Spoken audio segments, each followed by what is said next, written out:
त्या मुलीला पण चार मुलं होते, 2 मुलगी आणि 2 मुलं. आईंनी आपल्या स्वतःच्या मुलांचं पालन पोषण करून,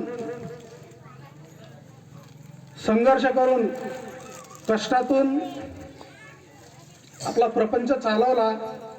आणि नंतर मुलगी गेल्यावर त्या 4ही मुलांचं संगोपन करायची पाळी आजींवर येऊन ठेपली. पण त्या खचल्या नाही, डगमगल्या नाही. त्यांचा सुद्धा संसार आजीने उभा केला आपल्या मुलांबरोबर. अशा आजी पुन्हा होणे नाही. पहिल्यापासूनच समजा, आता त्यांचे पती म्हणजे जामसिंग चव्हाण सरांचे वडील कधी गेले असतील ते माहीत नाही आपल्याला, मी कधी विचारलं पण नाही. तिथून त्यांनी संघर्ष केला आणि शेजाऱ्यांना सुद्धा माहिती पडू दिलं नाही की माझ्यावर कुठलं संकट आहे, मला टेन्शन आहे, की कळू दिलं नाही शेजाऱ्यांना.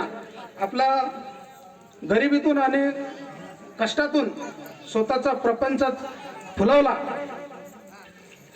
आणि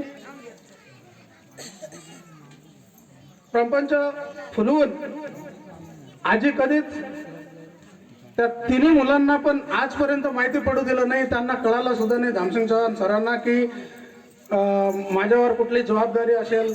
कारण त्यांना माहीतच नाही. ती आजी आजपर्यंत जिवंत असेपर्यंत कुठल्याच मुलांना टेन्शन दिलं नाही की हे तुम्हाला काम करावं लागेल, ते तुम्हाला काम करावं लागेल.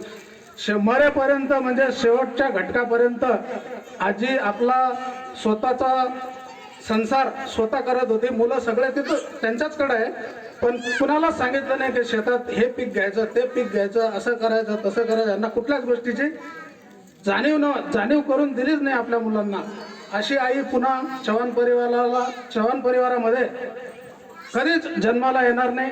अशा आईला माझ्या राठोड परिवाराकडून आणि आलेल्या चव्हाण परिवाराकडून, चव्हाण परिवारांच्या नातेवाईकांकडून आणि ग्रामस्थांकडून मी भावपूर्ण श्रद्धांजली अर्पण करतो.